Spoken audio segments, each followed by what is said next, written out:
Salam sejahtera buat kita semua. Shalom. Selamat hari kenaikan Tuhan Yesus ke surga bagi kita semua.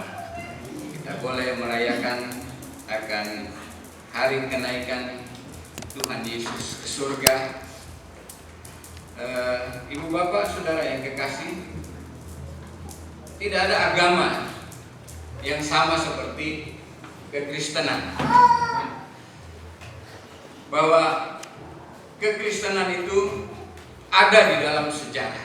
Tuhan ada di dalam sejarah. Kalau agama-agama yang lain, pertama hanya mitos, dua hanya tulisannya saja, ya. Tetapi kekristenan, Tuhan sendiri datang ke dalam dunia. Kalau di dalam nas pembimbing kita tadi, di dalam Yohanes pasalnya yang ke-17 ayat yang ke-28 dikatakan begini. Aku datang dari Bapa dan aku datang ke dalam dunia. Jadi ada dua dunia, saudara. Dari sorga Tuhan datang ke dalam dunia. Jadi ada dua lokasi. Tetapi kita jangan membayangkan bahwa di sorga itu sama seperti kita yang tubuh jasmani ini natural, ya, namanya natural, tubuh natural, ya. Di sorga, kalau kerajaan sorga, iya, gereja ini adalah kerajaan sorga. Kita tidak bisa membayangkan hal yang sama. Kita hanya bisa melihat ini sebagai satu perbandingan saja. Tetapi Yesus yang adalah Tuhan di dalam Tritunggal bersama Bapa dan Roh Kudus di sorga sana, mereka tinggal. Dan pada waktu manusia jatuh ke dalam dosa, Tuhan memutuskan, Allah memutuskan, Bapa memutuskan untuk anaknya diutus datang ke dalam dunia. Waktu anaknya datang ke dalam dunia, yaitu Tuhan Yesus, dia mengambil rupa manusia di dalam wujud bayi, ya, masuk ke dalam dunia. Karena memang di dalam dunia ini semua yang ada di dalam dunia ini ada, dia punya tubuh, ya, ada benda begitu, ya. Apapun itu, dia memiliki wujud. Maka Allah yang adalah roh itu, Allah yang adalah penguasa alam semesta, dan alam semesta itu ada di dalam dia, memutuskan untuk datang ke dalam dunia. Untuk apa? Untuk menyelamatkan manusia. Untuk apa? Untuk mengalahkan kuasa dosa, untuk mengalahkan kuasa kegelapan, untuk menghancurkan kerajaan kegelapan yang ada di dalam dunia ini. Itu sebabnya Tuhan masuk ke dalam sejarah. Dia diikat dengan tubuh jasmani. Dia sangat terbatas, datang di dalam kehinaan, tidak lahir di istana dia. Dia lahir di kandang binatang, di dalam kesederhanaan. Dia mengalahkan nilai-nilai dunia yang ada. Karena nilai-nilai dunia, kehormatan itu di istana, kehebatan diukur dengan prestasi dan lain sebagainya. Tidak, dia datang dengan nilainya sendiri, nilai kerajaan surga. Dia ada di dalam sejarah, tertulis di dalam sejarah manusia. Setelah Yesus berkarya di dalam dunia ini, dia disiksa, ditangkap, disiksa, disalibkan, kemudian dia bangkit dari antara orang mati. Itu memang tujuan dia datang ke dalam dunia, dia ada di dalam sejarah manusia, adalah memang itu, untuk menyelamatkan manusia. Kalau di zaman perjanjian lama, untuk pengampunan dosa mengambil hewan binatang. Tetapi masuk di dalam perjanjian baru, Tuhan sendiri datang ke dalam dunia, Tuhan sendiri mengorbankan dirinya. Keimaman, ya, mesti keimaman. Ya. Kalau imam perjanjian lama, dia mengorbankan binatang, tapi Tuhan mengorbankan dirinya sendiri. Pribadi Yesus yang di dalam kemanusiaan kudus, layak untuk mempersembahkan dirinya untuk menghapus semua dosa yang ada di dalam dunia ini. Dosa saya dan dosa saudara. Amin, saudara. Dosa kita semua, supaya kita selamat, supaya kita dikembalikan ke citra awal kita, yaitu seperti Adam dan Hawa sebelum mereka jatuh ke dalam dosa, yaitu makhluk kekal yang segambar dengan Allah. Allah itu roh, tetapi sifat-sifat Allah di dalam tubuh manusia itu sebelum manusia jatuh ke dalam dosa ada diri Allah. Kalau Bapa rohani kita, ya Allah yang menghembuskan nafas kehidupan itu. Bapak biologis kita, ya orang tua kita itu, papa mama kita. Makanya kita disebut juga anak-anak Allah, anak Tuhan. Karena memang Tuhan yang menghadirkan kita ke dalam dunia. Dan Tuhan mau kita tidak binasa. Tuhan mau kita dikembalikan ke citra awal kita, yaitu makhluk kekal yang tinggal bersama-sama dengan Tuhan. Kita sangat dikasihi oleh Tuhan. Malaikat jatuh ke dalam dosa. Ada malaikat jatuh dalam dosa? Baik, tahu Lucifer itu. Yang pelayanannya itu ada sebagai worship leader, ya, memuji, ya, memuliakan Tuhan di sorga dia, tapi dia jatuh ke dalam dosa. Apakah ada rencana keselamatan dari Tuhan kepada dia? Enggak.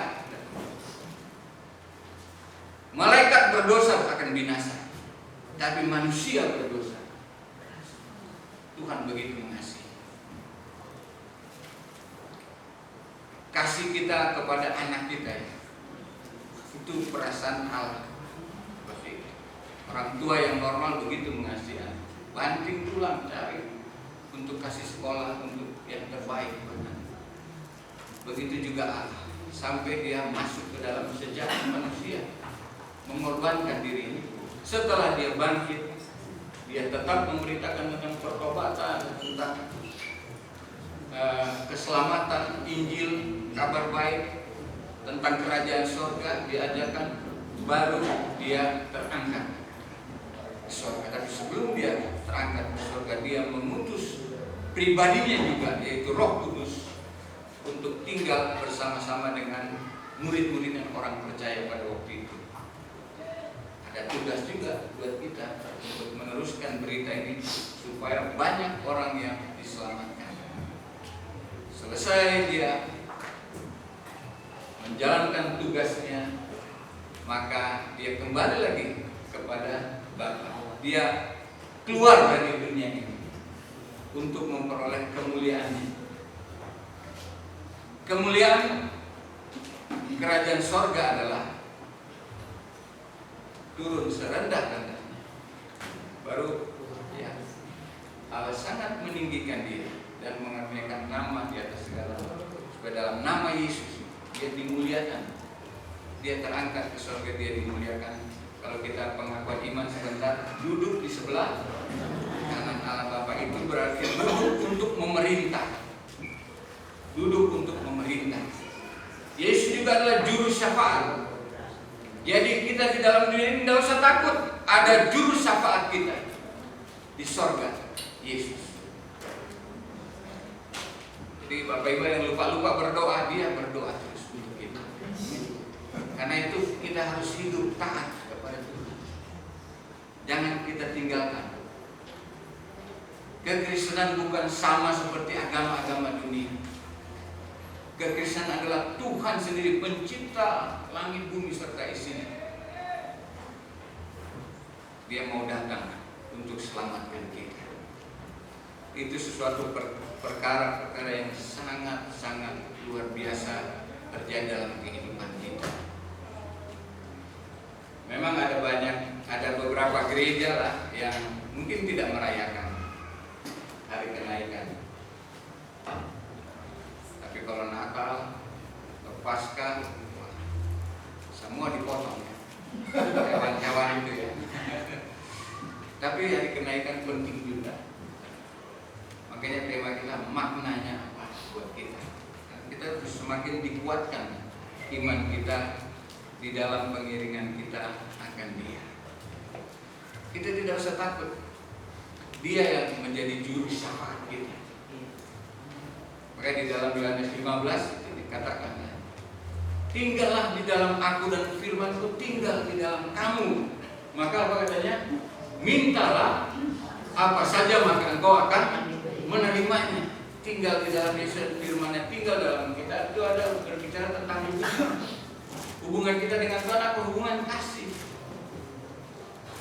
Tuhan sudah pasti mengasihi kita. Masalahnya kita mengasihi Tuhan atau tidak, ya. Mengasihi dengan segenap hati, segenap jiwa, ya. Akal budi, kekuatan kita.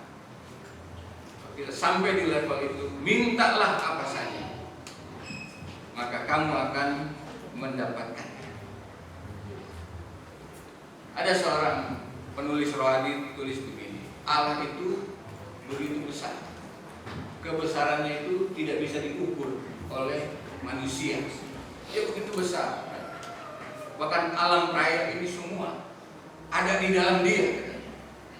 Jadi kita tidak bisa ukur kemahakuasaan Allah itu. Tetapi Tuhan juga kecil. Ini dia menjawab pertanyaan orang ateis. Katanya Tuhan kamu besar, tapi sebenarnya Tuhan kamu kecil. Ya itu jawabannya dia. Allah itu besar. Benar dia bilang Tuhan itu kecil. Saking dia kecilnya dia bisa tinggal di hati saya. Saking kecilnya Tuhan bisa tinggal di hati saya. Saya lihat luar biasa. Kenapa? Tuhan yang begitu luar biasa. Dia datang ke dalam dunia dan Dia mau tinggal di hati kita. Mungkin sekarang.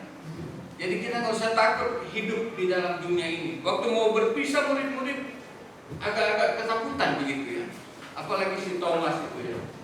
Takut di Yohanes 14 itu ya. Tuhan bilang jangan gelisah, jangan takut ya. Dia akan datang kepada Bapa, Dia akan membantu untuk kita bisa tinggal bersama-sama dengan Dia. Nah, saudara yang Dia kasih, sebagai umat Tuhan, kalau tadi dari sisi Tuhan, maka sebagai umat Tuhan ada pesan-pesan yang sangat penting buat kita sebagai orang-orang percaya di hari kenaikan ini. Di dalam ayat 11 saya akan bacakan. Ini ada dua orang malaikat ya, setelah Yesus terangkat, mereka masih terbengong-bengong ya, masih lihat ke atas ya. Kan katanya Yesus ke surga, jadi mereka lihat terus ke atas ya. Mereka ditinggalkan, ya, merasa ditinggalkan. Nah, ada dua malaikat pada waktu itu yang berbicara kepada mereka. Hai orang Galilea, mengapakah kamu berdiri melihat ke langit? Yesus ini yang diangkat ke surga meninggalkan kamu akan datang kembali dengan cara yang sama seperti kamu melihat Dia naik ke surga. Mereka sendiri menyaksikan bagaimana Yesus terangkat ke surga. Orang semua tidak lihat ya, tapi kalau nonton film ada ya, dan Dia naik. Nanti Dia akan datang kembali. Saya katakan ini, Dia kembali ke satu alam surga ya, surga itu. Untuk melukiskannya, tapi di sana surga tempat yang senang. Tidak ada dosa, maka tidak ada penderitaan, tidak ada kesusahan, ya, tubuh sudah tidak mengalami sakit lagi. Makanya kita yang sakit saat ini, kita jangan takut. Yesus tetap milik kita. Di dalam sehat dan sakit kita, Yesus tetap milik kita. Itu yang penting. baru kita terus berdoa untuk Tuhan dapat memulihkan kita. Yang kita percaya bahwa di dalam sehat dan sakit kita, bukan kita sehat saja kita milik Yesus, tapi waktu kita sakit pun Yesus tetap milik kita. Kita tetap milik Yesus. Kita tetap berharga. Kita tetap umat pilihannya. Kita tidak usah takut menjalani masa sakit kita. Tidak usah takut. Tidak usah kehilangan iman kita. Nah, di dalam pembacaan kita tadi, ayat 11 tadi, Yesus kembali kepada Bapa. Mereka masih terbengong-bengong melihat ke langit, melihat ke surga. Makanya mereka ditegur oleh malaikat Tuhan yang pada waktu itu ada di tengah-tengah mereka. Artinya begini, saudara yang kasih. Jangan kita jadikan surga itu lebih hebat dari Tuhan. Kadang-kadang kita kan terbawa, kita pengen surga, ya, melihat pengen surga dan lupa siapa Tuhan itu. Karena pandangannya terlalu ke atas, sudah tidak mau ngapa-ngapain lagi. Pokoknya saya sudah menjalani ini, jalani hidup sebagai orang beriman. Saya tidak mau tahu kiri kanan saya. Ada yang keluarganya juga dia tidak mau tahu. Gitu. Pokoknya saya mau lihat surga. Saya mau siap ke surga. Nah, di situ kadang-kadang ada ajaran-ajaran yang salah. Saya pernah pergi retret di Sukabumi pada waktu itu. Dulu saya belum menikah, masih muda dulu. Di situ ada satu sekumpulan orang umat yang ya kemungkinan ditipu sama pelayan-pelayan Tuhan pada waktu itu. Terutama pendeta, dia bilang tanggal sekian Tuhan Yesus ada pengangkatan katanya. Jadi semua siap, ya. Jadi kasihan yang dari Papua dijual tanahnya, dijual rumahnya, pokoknya semua. Tuhan Yesus mau datang, kumpul hartanya. Nah, berapa lama pendetanya dengan beberapa temannya lari. Mereka ditinggal di Sukabumi di sana. Kasihan. Ada atlet di situ, ada juga polisi, tapi jadi mau lihat surga. Padahal malaikat mau berkata kepada mereka, kamu ada di dunia, nanti Yesus datang yang akan seperti itu, tapi hidupi kehidupan kita di dalam dunia ini, jalani kehidupan kita di dalam dunia ini, karena di mana Tuhan hadir, di situ juga kita merasakan surga. Amin, saudara. Yesus bilang 2-3 orang berkumpul di dalam namaku, maka di situ aku ada. Di situ kuasa Tuhan bekerja. Memang kita saat ini mencicipi saja. Ya, waktu kita merasa bahagia di dalam keluarga kita, ya, waktu kita merasa bersuka cita, mencicipi dulu. Tapi nanti waktu dia datang kedua kali, kita akan menikmati surga full. Kita akan berjumpa dengan orang-orang yang kita kasihi, yang sudah mendahului kita. Kita akan mengalami satu sukacita, yang namanya sukacita. Sukacita yang besar itu seperti itu. Berjumpa dengan Tuhan, berjumpa dengan orang-orang yang kita kasihi, tinggal bersama-sama di dalam kemuliaan Tuhan. Disitulah yang dikatakan sukacita yang besar itu terjadi di dalam kehidupan kita. Jadi waktu kita jalani kehidupan kita di dunia ini, mau ada tantangan, ada apapun, jangan sampai kita kehilangan iman kita. Kita harus tetap memandang kepada Tuhan. Kita harus tetap percaya kepada Tuhan. Kerajaan kegelapan itu masih juga berusaha untuk menggoda kita, membawa kita ke dalam pencobaan. Untuk tujuan apa? Untuk tujuan supaya kita kehilangan iman kita. Yesus sendiri dicobai kok. Yesus dicobai. Waktu baru mau mulai pelayanan, Yesus dicobai. Dicobai masalah perut, Masalah apa lagi saudara? Masalah kerajaan dunia ini ya. Masalah-masalah yang spektakuler begitu ya. Tapi Yesus tidak jatuh ke dalam dosa. Kalau ada satu detik pun, satu saat pun Yesus berpikiran dosa, dia tidak bisa kembali. Sebagai manusia dia tidak bisa kembali, karena di surga mulia itu tidak ada dosa. Sedetik pun, sesaat pun Yesus sebagai manusia dia berdosa, persembahan tubuhnya tidak layak. Kembali tidak bisa. Tapi Yesus menyatakan diri. Dia menerima kemuliaan, duduk di sebelah kanan Allah Bapa. Artinya singgasana itu kan tempat memerintah. Dia memerintah bersama-sama dengan Bapa. Ada tugas yang diambil alih oleh Roh Kudus. Di dalamnya juga ada pribadi Allah, menjalankan pemerintahan di dalam diri dengan kuasa Allah. Ada di mana? Di gereja, saudara. Di gereja. Justru di gereja lah ini kita harus ada di dalam pemerintahan kerajaan Allah. Dari gereja ini kita diutus ke dalam dunia untuk memerintahkan kerajaan Allah itu. Di dalam, saya akan baca bagian ayat di Injil Lukas pasal yang terakhir, ayat-ayat yang terakhir.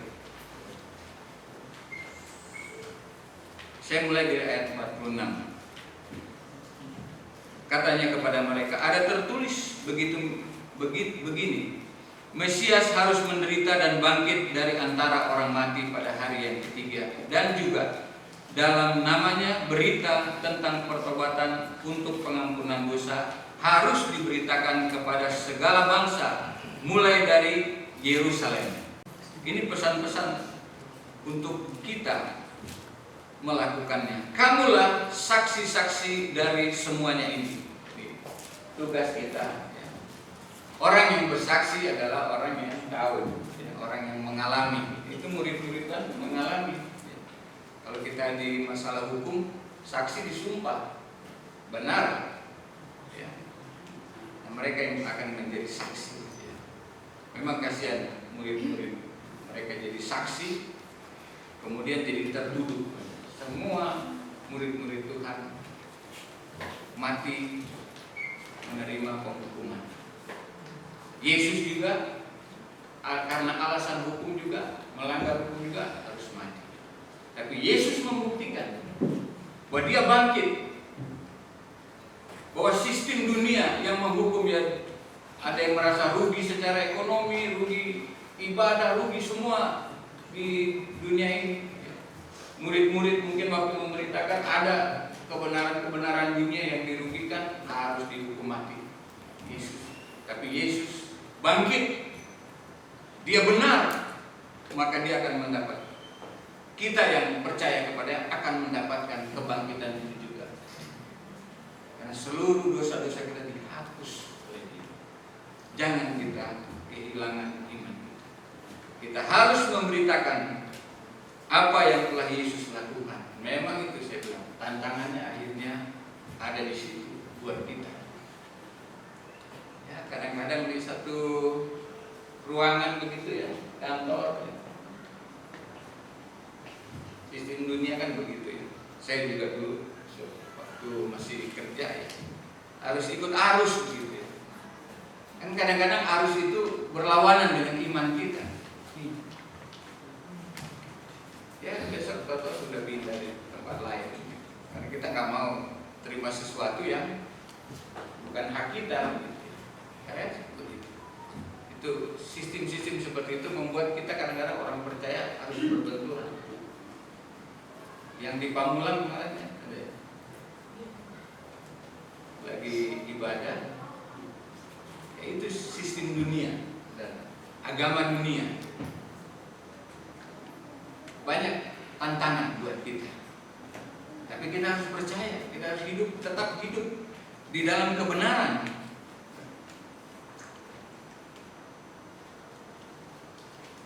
Saya akan baca terus.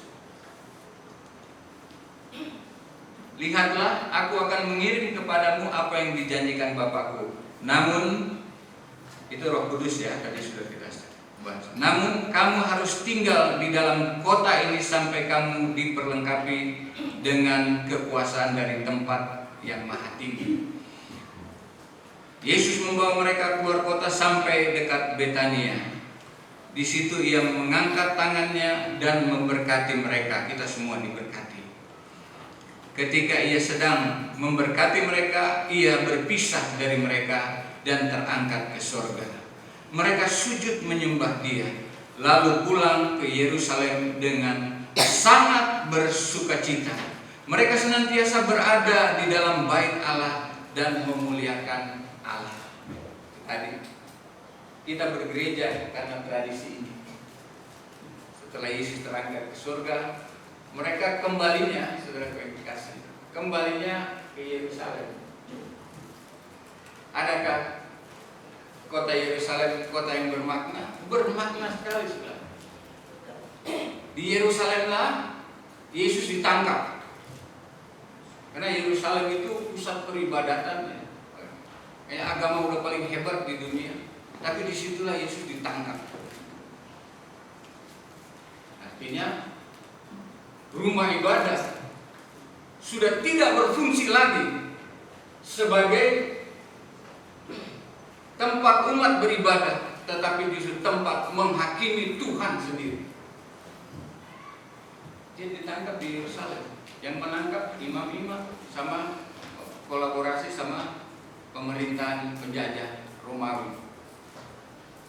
Ini terus mereka disuruh kembali ke Yerusalem. Pengikut-pengikut Yesus ini, mereka disuruh kembali ke Yerusalem. Tuhan nggak bilang, udah pada kabur aja jangan ke Yerusalem, iya kan? Secara logika, mereka menjemput penderitaan. Dan itu yang menjadi tantangan buat kita semua.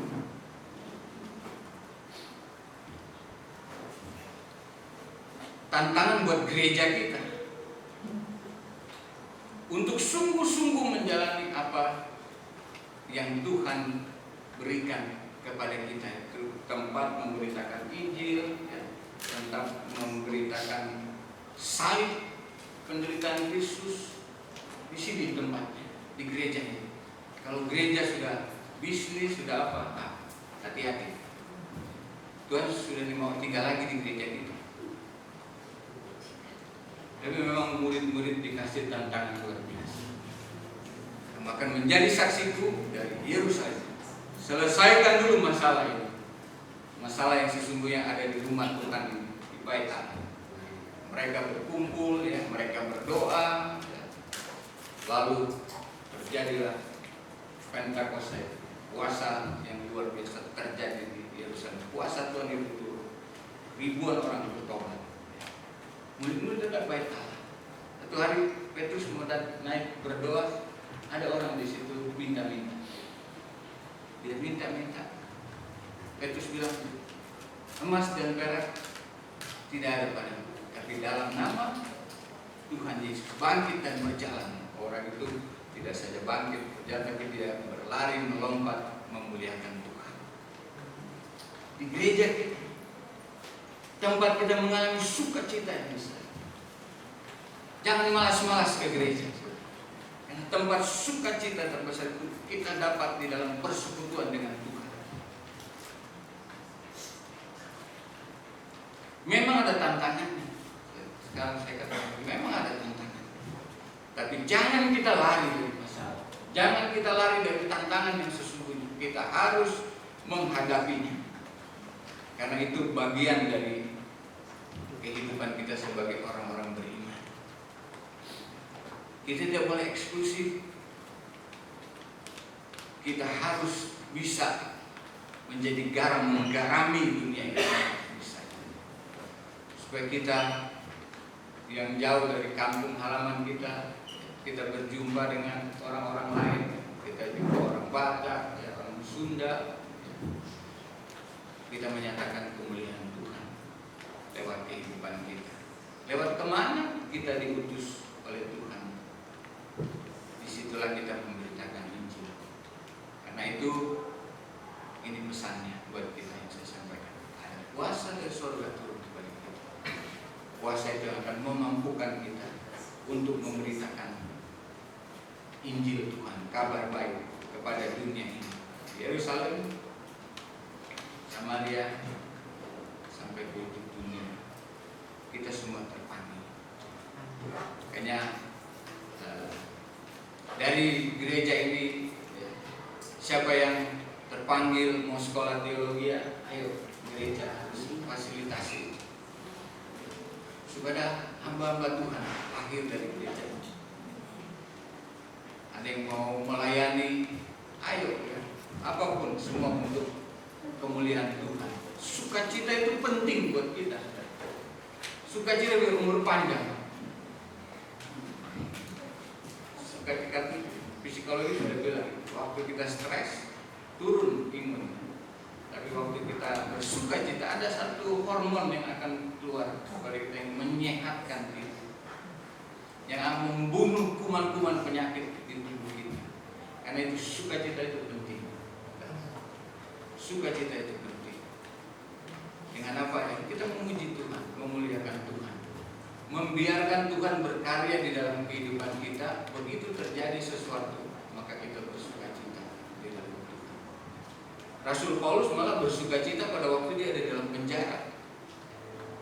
Filipi kita bersukacita, tapi waktu dia tulis surat dia ada di dalam penjara. Artinya situasi dan kondisi itu tidak menguasai dia. Dia milik Kristus, Kristus miliknya, itulah dasar dia bersukacita. Petrus menyanyi, kuburan penjara mulai rontok, bisi-bisinya terlepas. Penjaga penjara mau bunuh diri, dia bilangnya. Kita harus bersukacita. Di tahun-tahun sekarang ini penting sekali kita bersukacita. Amin. Penting sekali kita bersukacita. Di rumah kalau ada waktu, buka ini jemaat atau menyanyi, supaya kita bisa bersukacita di dalam Tuhan. Selamat kita merayakan hari kenaikan Tuhan Yesus ke surga. Tuhan Yesus memberkati kita semua. Amin. Bersama-sama dengan semua gereja di segala abad dan tempat, kita akan ikrarkan pengakuan iman rasuli. Untuk itu semua dijemput untuk berdiri. Sama-sama kita katakan, aku percaya Bapa yang Maha Kuasa, baik lagi dan bumi, dan pada Yesus Kristus anaknya yang tunggal, yang dikandung daripada Roh Kudus, lahir dari Maria, yang menderita maupun menyerang Pontius Pilatus, disalibkan, mati dan dikuburkan, turun dalam kerajaan maut, pada hari yang ketiga bangkit pula dari antara orang mati, naik ke surga, duduk di sebelah kanan Allah, Bapa yang Maha Kuasa, dan akan datang sekarang untuk mengambil orang yang hidup dan yang mati. Aku percaya kepada Roh Kudus, gereja yang kudus dan am, persekutuan orang kudus, pengampunan dosa, kebangkitan dari hidup yang kekal. Amin.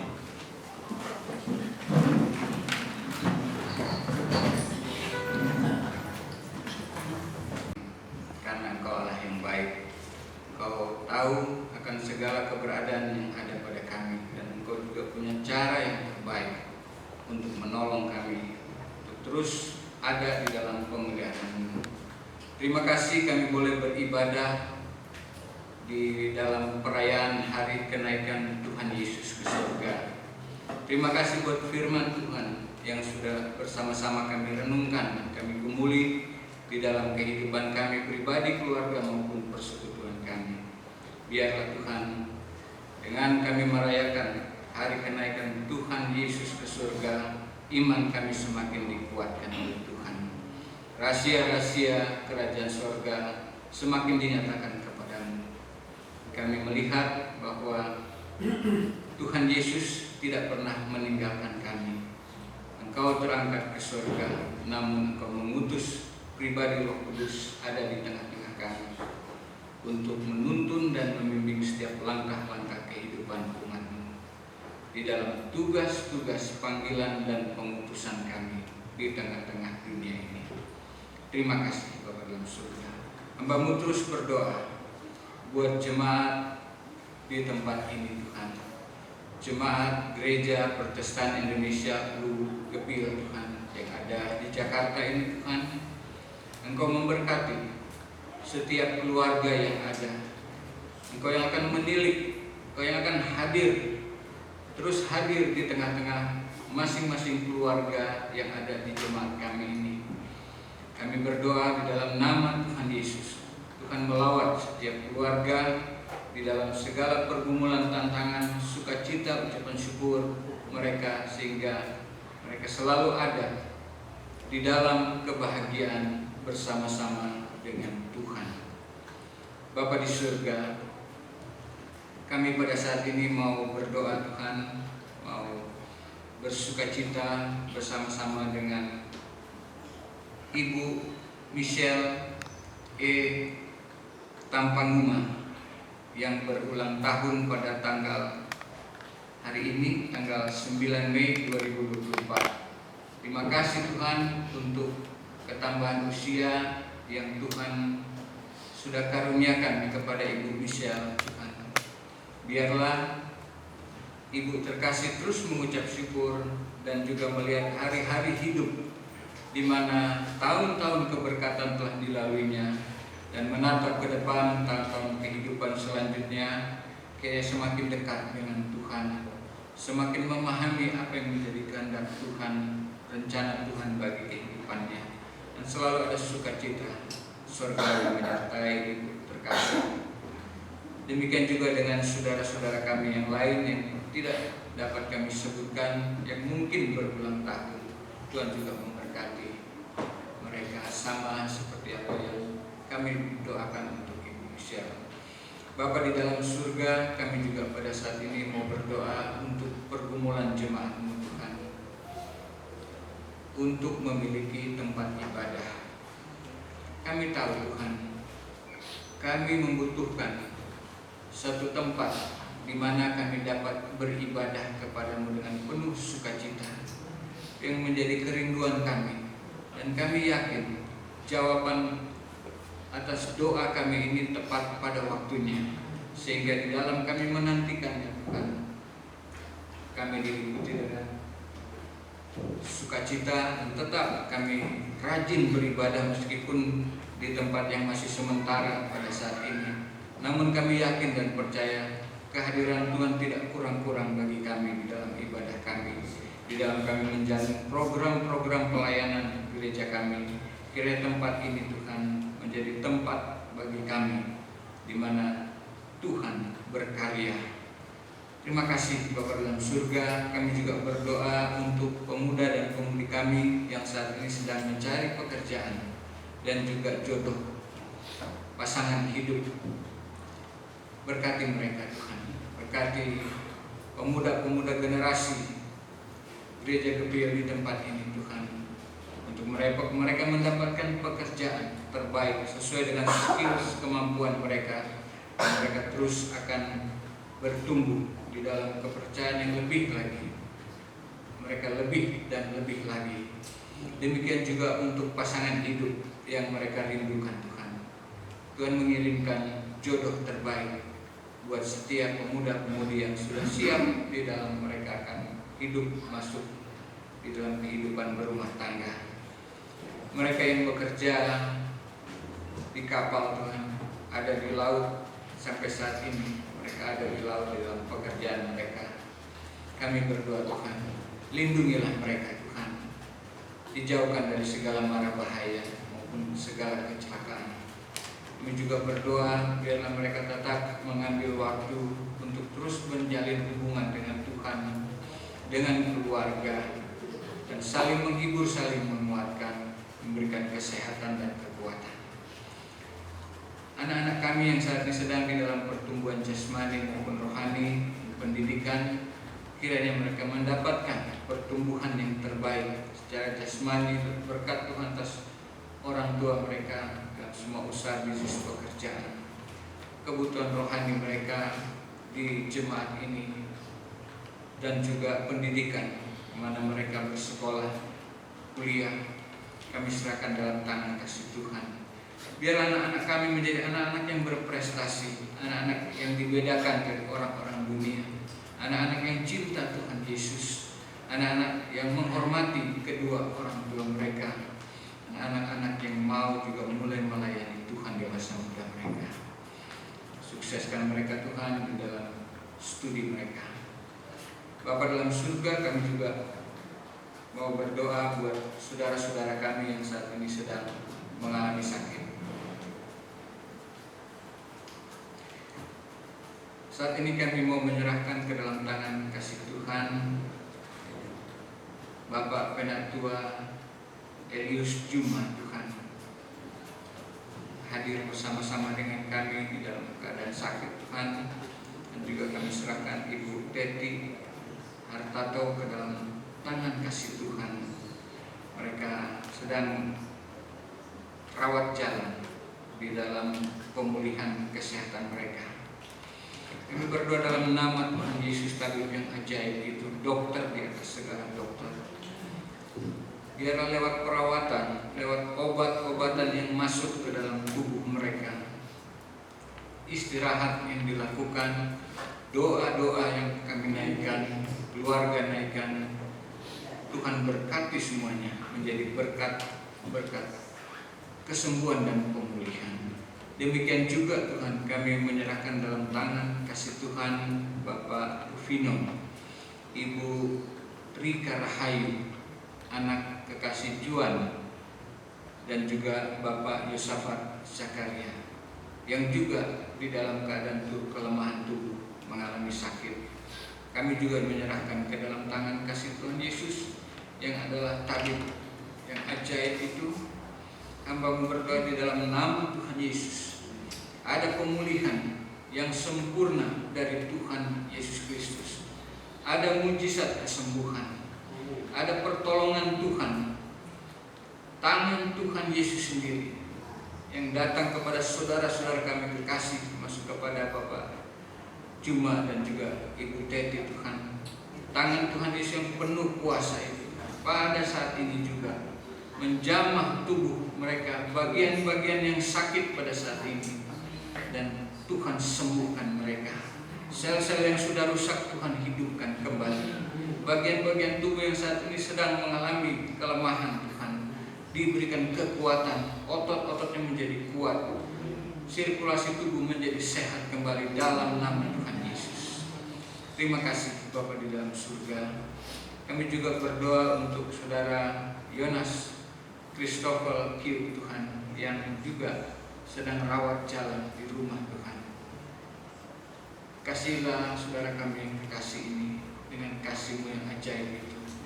Engkau juga Tuhan mengaruniakan kesembuhan, pemulihan bagi saudara Yonas Tuhan, agar dia dapat pulih kembali dan kembali beraktivitas di dalam tubuh yang sehat.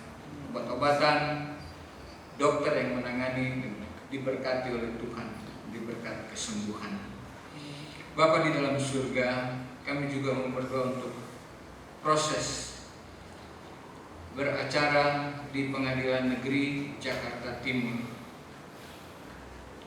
Kami supaya proses ini dapat berjalan, Tuhan sendiri yang mengawal, karena ada campur tangan, mungkin niat-niat yang tidak baik, kuasa-kuasa yang bukan dari Tuhan, sistem-sistem dunia yang dapat mempengaruhi proses ini Tuhan. Sebabnya kami berdoa, malaikat Tuhan akan mengawal proses beracara di Pengadilan Negeri Jakarta Timur ini Tuhan. Dan Tuhan menjawab segala doa-doa kami menurut kekayaan dan kemuliaan yang ada pada Tuhan. Biarlah proses beracara ini cepat diselesaikan Tuhan, sehingga jemaat dapat menjalani kehidupan bergereja dengan tidak membawa masalah-masalah yang ada Tuhan. Kami berdoa juga agar terjadinya rekonsiliasi, terjadi cara Tuhan di dalam segala permasalahan yang ada pada saat ini. Cara surgawi, cara yang tidak memakan tenaga maupun biaya yang begitu banyak Tuhan, karena kuasa Tuhan yang bekerja di dalamnya. Kami juga teringat akan konflik perang Palestina dengan Israel yang saat ini masih berjalan. Ada perundingan-perundingan yang dilakukan, namun kami melihat masih belum juga memecahkan masalah yang ada, Tuhan. Bahkan ada perang yang lain, Tuhan. Ada masalah-masalah yang terjadi di dalam dunia ini, Tuhan. Kami serahkan ke dalam tangan kasih Tuhan. Karena Engkau lah yang mempunyai dunia ini.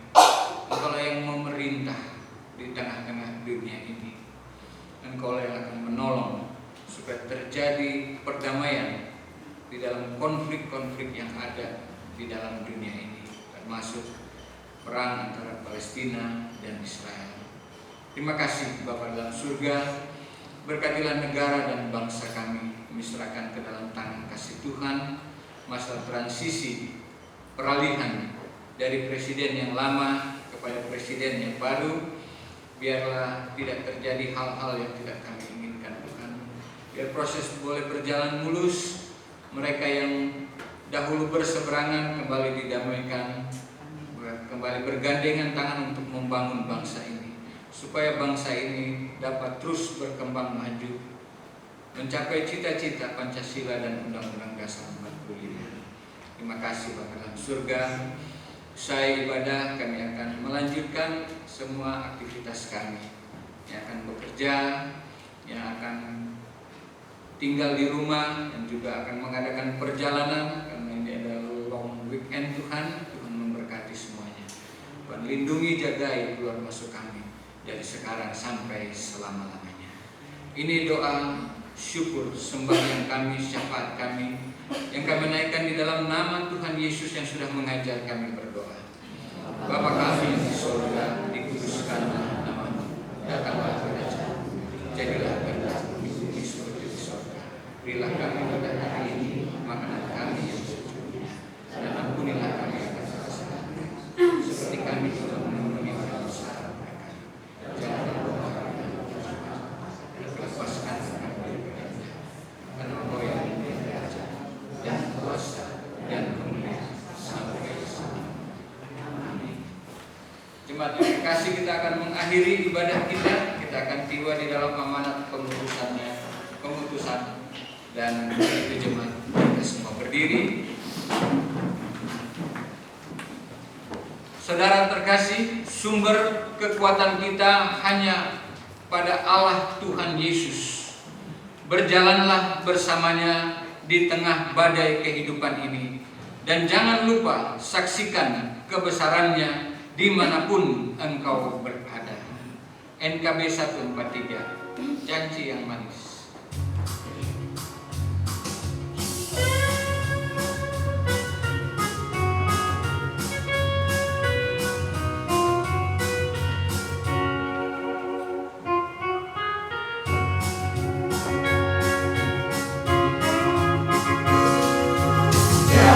Yang manis kata ku lupakan, tak terombang ambing dari jiwaku.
sehari-hari. Mari kita terus pelihara firman Tuhan yang telah sama-sama kita dengarkan. Angkatlah hati dan arahkanlah pikiranmu hanya kepada Tuhan, sumber segala karunia, dan terimalah berkat-Nya.